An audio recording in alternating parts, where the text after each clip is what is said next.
Transformers issue number 9. That's right, folks. If this cover is any indication, Optimus Prime is holding the world up on his and Megatron's arm. And you're like, okay, man, let it go for a bit. You've been through enough. Man, this book is kind of scary. It's so sad half the time because it's just the futility of war and what are we really accomplishing? Because it genuinely feels like we haven't accomplished anything in any of the 9 issues. This one, we've opened a portal like between here and Cybertron, but really, we've gained allies, we've lost allies, our enemies have gained more allies, and then we've lost some. It's just a bunch of people showing in and out of places, and then dying or coming back, and then hurting children. It's so depressing. It is so depressing. So at the end of the last issue, we saw that Soundwave led like his Decepticons to like a secret base that they had under the Pacific Ocean. Astro Train was trapped inside, so they let him out, and he got contact with his boyfriend Shockwave. So now the Autobots are going to go fight them. Oh, and Jetfire's like trapped as like a blind, unable to change Transformer who's like trapped just being like their cargo ship. Terrifying reality. So Soundwave and Shockwave utilize their joint sleigh, and they open a big portal that is just going to open up a gate to Cybertron. And it's up to the Autobots to stop it and fight them. So it's another big fighting issue, which they all are. That's what we're doing here. But Shockwave's now made it to this reality, and he's going to kill Cliffjumper. He turns into a big gun, gives himself over to Soundwave, and he's going to execute Cliffjumper. But before he can do that, Ratchet jumps in the way and takes the brunt of the blow, just killing himself to save Cliff. And then it's just Optimus Prime being pissed off that more of his brothers are dying, and he starts beating up everybody. Everybody's getting beat up.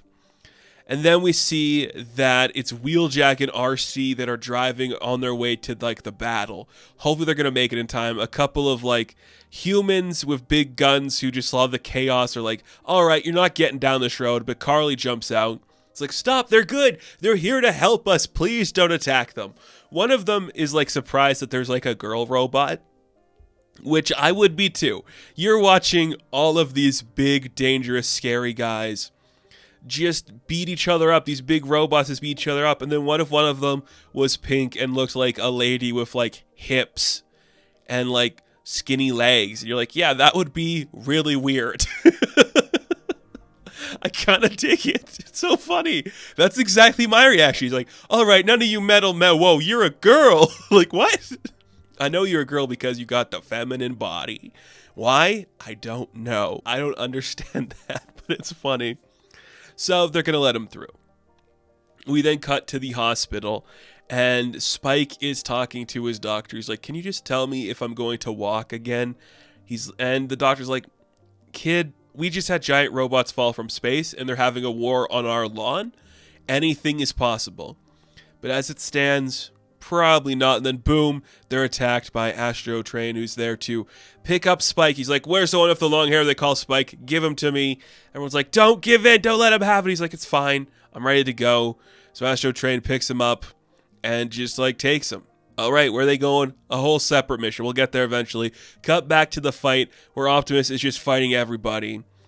And it ain't looking pretty. It ain't looking pretty. Jazz tries to step in to help out. Gets hit by Scrapper.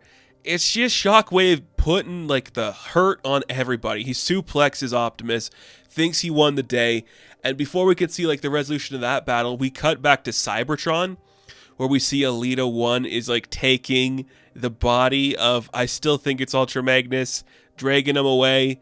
She's blasting some of like the Combaticons, is that what they are? And she goes through the random portal that they opened up, and she just like bumps right into Shockwave, knocks him down. She's like, wait, where are we? And then she's like, oh shit, okay, we're in a portal, there's Optimus Prime, okay, close the portal, boom, breaks one of the Combaticons, and then Shockwave, no, it's Soundwave, was like, okay, kill them all, this ain't looking good. So he sets off a huge explosion and like blows up Jazz and Cliffjumper. They're maybe alive, we'll get to it in a minute here. But it ain't looking good. We have to retreat. For the moment, it's like Alita and Optimus, just like the only people available to do anything.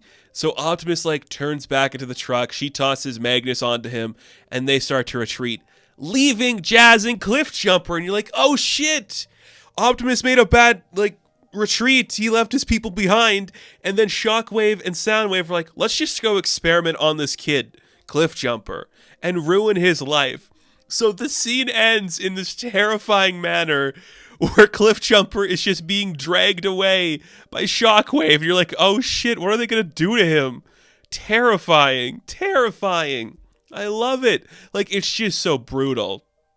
You know? The joint slay of Soundwave and Shockwave. They're just going to team up and beat dicks. I kind of love it. I kind of love it. So we cut back to Spike, and he's having a conversation. He's trying to figure out where he's going, what's going on, how is any of this going to work for him? You know, like, are they going to kidnap him? Are they going to kill him? Astro Train's like, we're going to hurt you. Okay? You're going to be hurt, and you're probably going to die.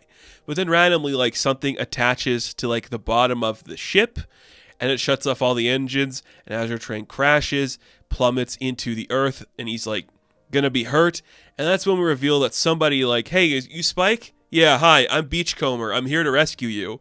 And we see Beachcomber show up to get Spike out of there. And that's a really cool way to end this book. Because so much, like, the thing about this entire series has been a million things are going on, but it's all just, like, destructive and brutal and people trapped in war, killing themselves and just being brutalized. And it never goes perfectly. You kind of got to respect it for that. I don't know. I think it's very interesting. And it's doing a lot of cool stuff that way. Something about this book is just so interesting, so challenging, so painful. But you got to love it. You got to, like, admire what's going on here.